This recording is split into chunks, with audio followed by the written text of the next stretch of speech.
ಇದು ನಗರ metered auto ಅಂತ ಹೊಸ ಆಪ್ ಕೇಳಿದೆ. ಯೂಸ್ ಮಾಡಿದೀನಿ, ತುಂಬಾ ಖುಷಿ ಆಯ್ತು.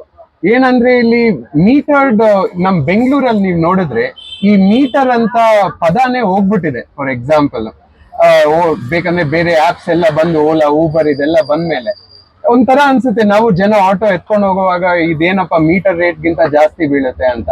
ಆದ್ರೆ ಇವಾಗ ಇವ್ರ ಹೊಸ ಅಪ್ರೋಚ್ ಏನಿದೆ ಅಂದ್ರೆ, ವಾಪಸ್ ಈ ಮೀಟರ್ಡ್ ಅಪ್ರೋಚ್ ನ ವಾಪಸ್ ತರೋದು ನನ್ ಪ್ರಕಾರ ಇದು ಒಳ್ಳೆ ಇದು.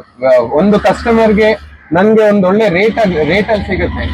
ಪ್ಲಸ್ ಇವ್ರ ಆಟೋ ಅವ್ರಿಗೂ ಅಷ್ಟು ಒಳ್ಳೆ ಅಡ್ವಾಂಟೇಜ್ ಇದೆ, ಅವ್ರಿಗೂ ಖುಷಿ ಆಗ್ತಿದೆ ನನ್ನ ಪ್ರಕಾರ ಅವ್ರ ಜೊತೆ ಮಾತಾಡಿದ್ಮೇಲೆ. ಅದರಿಂದ ನನ್ಗೆ ಇದು ತುಂಬಾ ಖುಷಿ ಆಗುತ್ತೆ. ನಾವು ಬೇರೆ ಇವಾಗ ಸ್ಟೇಟ್ಸ್ ಅಲ್ಲಿ ನೋಡಿದ್ರೆ, ಮುಂಬೈ ಇಲ್ಲಾಂದ್ರೆ ಡೆಲ್ಲಿ ಎಲ್ಲಾದ್ರೂ ನೋಡಿ, ಅಲ್ಲಿ ಖಂಡಿತ ಮೀಟರ್ಸ್ ನಡೀತಾ ಇದೆ, ಮೀಟರ್ ಸಿಸ್ಟಮ್ ಅಲ್ಲಿ. ಇಲ್ಲಿ ಬೆಂಗಳೂರಲ್ಲಿ ಹೋಗ್ಬಿಟ್ಟಿತ್ತು, ಇವಾಗ ಇದು ವಾಪಸ್ ಬರ್ತಿದೆ. ಇದು ನಂಗೆ ತುಂಬಾ ಖುಷಿ, ನನ್ಗೆ ಹೆಮ್ಮೆನೂ ಅನ್ಸುತ್ತೆ. ಆಲ್ ದ ಬೆಸ್ಟ್ ಇದು ನಗರ ಮೀಟರ್ಡ್ ಆಟೋಗೆ.